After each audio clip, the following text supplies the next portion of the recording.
साल 1998 एक अमेरिकी आदमी $8 बिलियन में एक प्राइवेट आइलैंड खरीदता है। 75 एकड़ का ये कैरेबियन आइलैंड नक्शे में देखिए यूनाइटेड स्टेट वर्जिन आइलैंड का हिस्सा था। इसका नाम था लिटिल सेंट जेम्स। बाहर से देखने पर ये आइलैंड किसी जन्नत से कम नहीं था।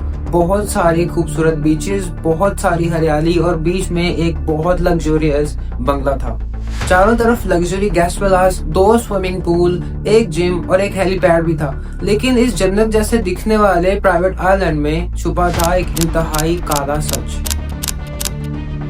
एक ऐसा सच जिसकी वजह से इसके आसपास रहने वाले आइलैंड्स के लोग इसे पीडोफाइल आइलैंड के नाम से पुकारते थे। यहाँ 12 से 17 साल की नाबालिग लड़कियों की ट्रैफिकिंग की जाती थी और उन्हें सेक्सुअल अब्यूज किया जाता था। लड़कियां यहाँ से भाग भी नहीं सकती थी क्योंकि चारों तरफ समंदर था। एक दफा एक 15 साल की लड़की ने तैरकर भागने की कोशिश की तो उसे पकड़ लिया गया और उसका पासपोर्ट भी छीन लिया गया। सबसे ज्यादा हैरान करने वाली बात यह है कि इस आइलैंड पे कौन कौन आता था। दुनिया भर के अमीर, बिलियनियर और बहुत बड़ी बड़ी शख्सियात के नाम शामिल हैं। बर्तानिया के prince Andrew, scientist Stephen Hawking और न जाने कितने सियासतदान इस आइलैंड पर आ चुके थे।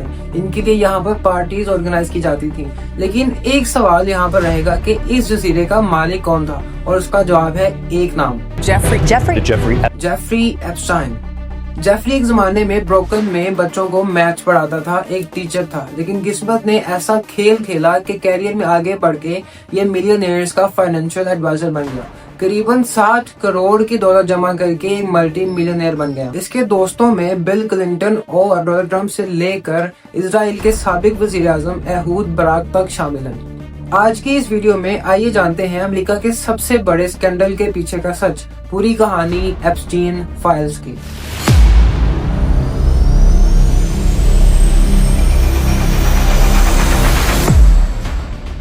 एप्स्टीन आइलैंड में जो कुछ हो रहा था, जो कुछ चल रहा था, वो काफी देर तक छुपा रहा। लेकिन साल 2005 में एक छोटी सी पुलिस कंप्लेन इस केस का ट्रिगर बन जाती है। साल 2005 की बात है। फ्लोरिडा में पाम बीच इलाके में एक 14 साल की लड़की और उसके पेरेंट्स एक पुलिस कंप्लेन दर्ज करवाते हैं। लड़की बताती है कि रॉयल पाम बीच हाई स्कूल में इसके साथ पढ़ने वाली इसके क्लास फेलो इसे एक अमीर आदमी के घर लेके जाती है।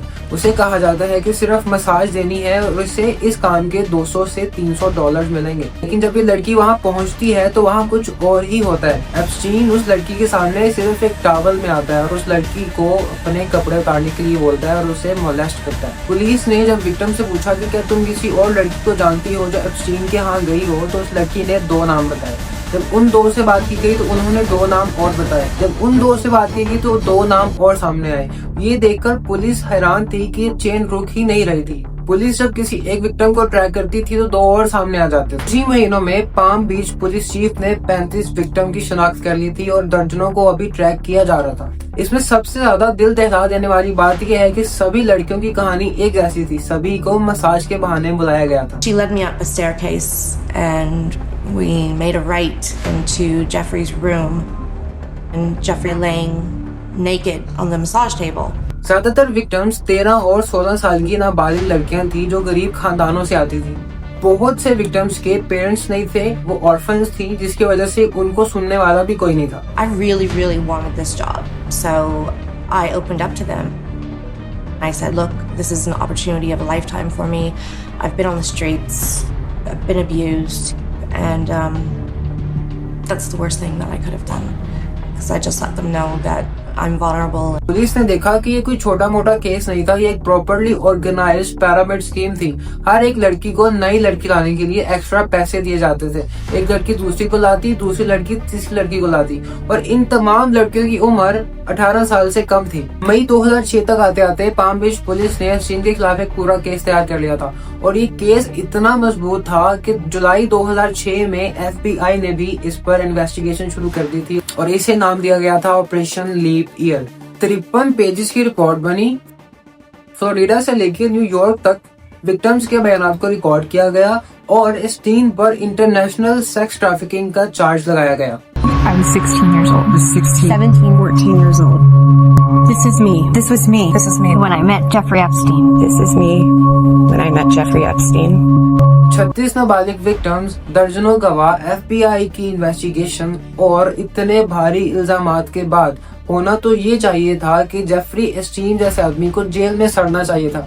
लेकिन दोस्तों, पर्दे के पीछे कुछ और ही हो रहा था। मियामी के फेडरल अटॉर्नी अलेक्जेंडर कोस्टा एस्टीन के वकला के साथ एक सीक्रेट डील कर रहे थे। ये डील एस्टीन को बचाने के लिए की जा रही थी। सबसे शॉकिंग बात इस डील की ये थी कि इस डील को सील कर दिया गया था। कोई इस डील को देख नहीं सकता था। विक्टिम्स तक कोई इसके बारे में नहीं बताएगा, जबकि अमेरिका का कानून ये कहता है कि ऐसी किसी भी डील के बारे में विक्टिम्स को बताना लाजमी होता है, लेकिन कोई इसके बारे में कुछ नहीं कर सका। 30 जून 2008 को स्टीन कोर्ट में पेश होता है और डील के मुताबिक 2 इल्जामात में खुद को गिल्टी मान लेता है और इस पर स्टीन को सिर्फ 18 माह की सजा सुनाई जाती है। सिर्फ 18 माह।